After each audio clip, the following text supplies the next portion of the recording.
Queridos irmãos e irmãs, 13º domingo do tempo comum.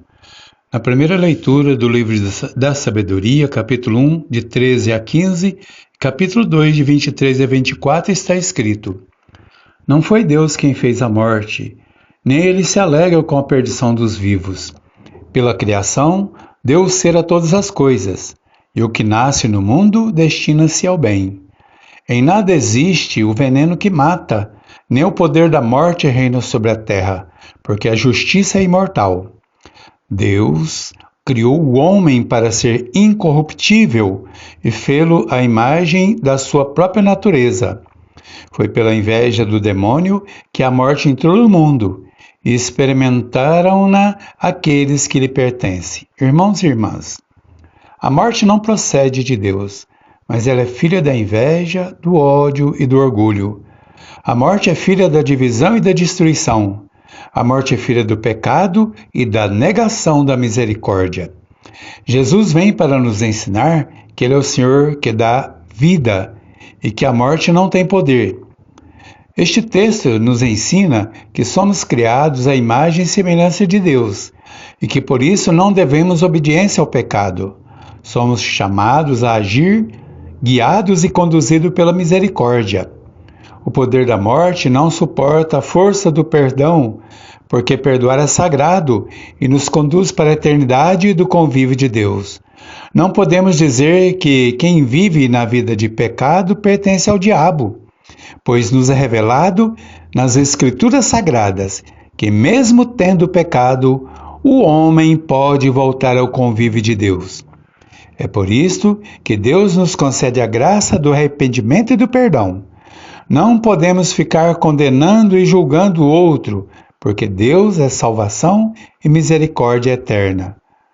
Na segunda leitura, a segunda carta aos Coríntios, capítulo 8, versículo 7, versículo 9 e versículo de 13 a 15 está escrito: Irmãos, já não sobressaís em tudo, na fé, na eloquência, na ciência, em toda espécie de atenções e na caridade que vos ensinamos. Deveis também sobressair nesta obra de generosidade. Conheceis a generosidade do Senhor Jesus Cristo. Ele que era rico, fez-se pobre por vossa causa, para vos enriquecer pela sua pobreza. Não se trata de vos sobrecarregar para aliviar os outros, mas sim de procurar a igualdade. Nas circunstâncias presentes, aliviai com a vossa abundância e a sua indigência, para que um dia elas aliviem a vossa indigência com a sua abundância. E assim haverá igualdade, como está escrito: a quem tinha colhido muito não sobrou, e a quem tinha colhido pouco não faltou.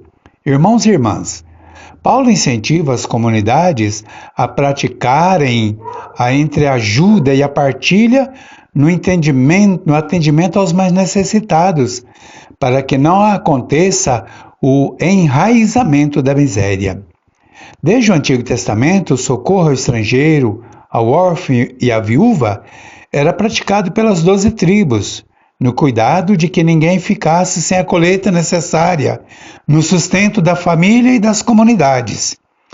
Na multiplicação dos pães e peixes, a primeira coisa que acontece foi colocar em comum do que havia entre a multidão, ou seja, 5 pães e 2 peixes. Em seguida, ocorre o milagre da multiplicação. Se todos aprendessem a partilhar um pouquinho do que têm, o mundo não seria palco de tanta fome e miséria. Aqui estamos diante do pecado da usura e da acumulação entre uns poucos, que tudo têm, e uma multidão que nada tem. A nossa missão é a de trabalhar o dom da partilha e da comunhão em todas as esferas da vida, para que todos tenham o necessário. No Evangelho de Marcos, capítulo 5, de 21 a 43, está escrito: Naquele tempo, depois de Jesus ter atravessado de barco para outra margem do lago, reuniu-se grande multidão à sua volta, e ele deteve-se à beira-mar. Chegou um dos chefes da sinagoga, chamado Jairo. Ao ver Jesus, caiu aos seus pés e suplicou-lhe com insistência: A minha filha está a morrer. Vem pôr-lhe as mãos para que se salve viva. Jesus foi com ele, seguido pela grande multidão, que o apertava de todos os lados.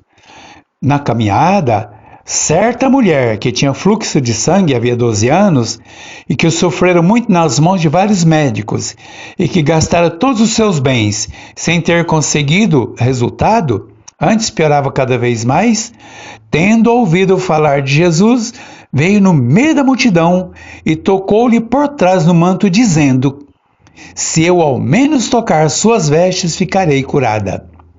No mesmo instante, estancou o fluxo de sangue e sentiu no seu corpo que estava curada da doença. Jesus notou logo que saíram à força de si mesmo. Voltou-se para a multidão e perguntou: quem tocou as minhas vestes? Os discípulos responderam: vês a multidão que te aperta e perguntas quem me tocou? Mas Jesus olhou em volta para ver quem o tinha tocado. A mulher, assustada e a tremer, por saber o que tinha acontecido, veio prostrar-se diante de Jesus e disse-lhe a verdade. Jesus respondeu-lhe: minha filha, a tua fé te salvou. Ainda ele falava, quando vieram dizer da casa do chefe da sinagoga: a tua filha acaba de morrer. Por que estás ainda a perturbar o mestre? Mas Jesus, ouvindo estas palavras, disse ao chefe da sinagoga: não temas, basta que tenhas fé. E não deixou que ninguém acompanhasse ele na entrada da casa, a não ser Pedro, Tiago e João, irmão de Tiago. Ao chegar na casa, Jesus encontrou grande alvoroço, com gente que chorava e gritava. Ao entrar, perguntou: por que toda essa confusão e tantas lamentações? A menina não morreu, está a dormir. Começaram a rir-se de Jesus. Jesus, depois de os ter mandado sair a todos, levando consigo apenas o pai da menina e os discípulos que vinham com ele, entrou no local onde estava a menina, pegou-lhe a mão e disse-lhe: Talita cum, que significa menina, eu te ordeno, levanta-te. Ela ergueu-se imediatamente e começou a andar, pois já tinha 12 anos.